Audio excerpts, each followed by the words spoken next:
Sir నమస్తే. మేము ఆలేరు పక్కన మాది కొల్లూరు. నేను ఇంట్లో 50 మందిని నేను ఇంట్లో ఏజెంట్ 50 మంది కస్టమర్లని నేను పైసలు డబ్బులు కట్టించిన సహారాల. అలా 10 సంవత్సరాల ఇండ్ల కట్టి 10 సంవత్సరాల నుండి అలా 10 లక్షలకి పైన ఉన్నాయి. వాళ్ళకి కట్టి కూడా 5 సంవత్సరాలు అయిపోయినాయి. అలా డబ్బులు పూర్తి అయిపోయినాయి. కస్టమర్కు మా ఇంటి మీదకి వచ్చి చాలా బాధలు పెడుతున్నారు, కష్టాలు పెడుతున్నారు.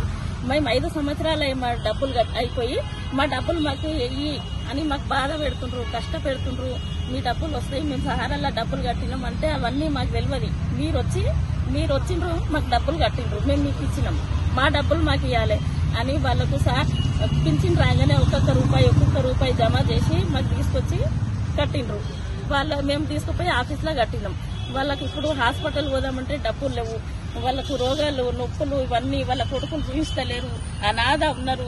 ఇలాంటి ముసలోళ్ళు చాలా ఉన్నారు. వాళ్ళు రోజు మా ఇంటి మీదకి వచ్చి అల్లరి చేస్తుండ్రు. సార్ మాకు చాలా బాధ ఉన్నది, చాలా కష్టం ఉన్నది. వీళ్ళు వచ్చి మా మీద అల్లరి చేస్తుండ్రు. రోజు మా ఇంట్లో అల్లరి అవుతుంది, పంచాదులు అవుతున్నాయి.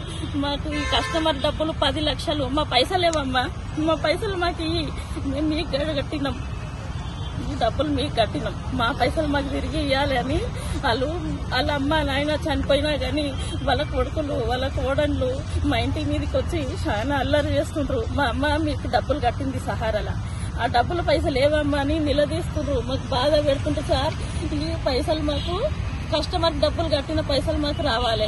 చాలా బాధలు పెడుతుండ్రు. మాకు వాళ్ళ శవాలు ఆడ ఇంటి ముందట ఉండగా మా ఇంటి ముందటకు వచ్చి అల్లరి చేసుకుంటారు. సార్ మాకు దయచేసి ఈ కస్టమర్ పైసలు మాకు రావాలి అని కోరుకుంటున్నాం సార్. మాకు ఈ కాసి మీ అన్నాద ముసలాళ్ళు చూడండి, ఇగో ఈ ముసలమ్మ, ఇగో వీళ్ళు వచ్చి రోజు మా ఇంటి ముందట అల్లరి చేసుకుంటారు సార్.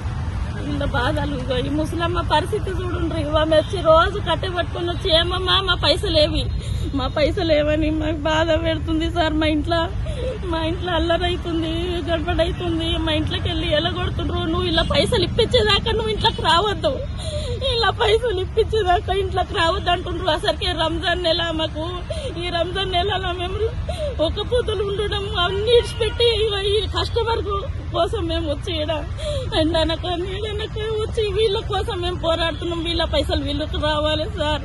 మేము ఏదో చిన్న బిజినెస్ చేసుకుని ఇంట్లో ఈ రోజు మేము ముస్లిమ్స్ బయటికి వెళ్ళినామంటే ఈ సహారా వల్లనే మేము బయటకు వచ్చినాం. లేకుంటే మేము రోడ్డు మీద ఎక్కేటోళ్ళం కాదు. ఏదో చిన్న బిజినెస్ అయినా ఇంటిలోనే చేసుకుంటాం. ఈ సహారా గురించి మేము రోడ్ల పాలైనాము. మాకు ఇంట్లో మా ఆయన అయితే మస్తు గొడవ పెడుతుండు, ఏడుస్తుండు. ఈ సహారాలో ఎక్కువ అర్పించుడేంది, మన ఇంటి మీద వచ్చి అల్లరి చేసుడేంది అని మాకు చాలా బాధ అవుతుంది. కస్టమర్కి వచ్చి రోజు అల్లరి చేస్తుండ్రు సార్.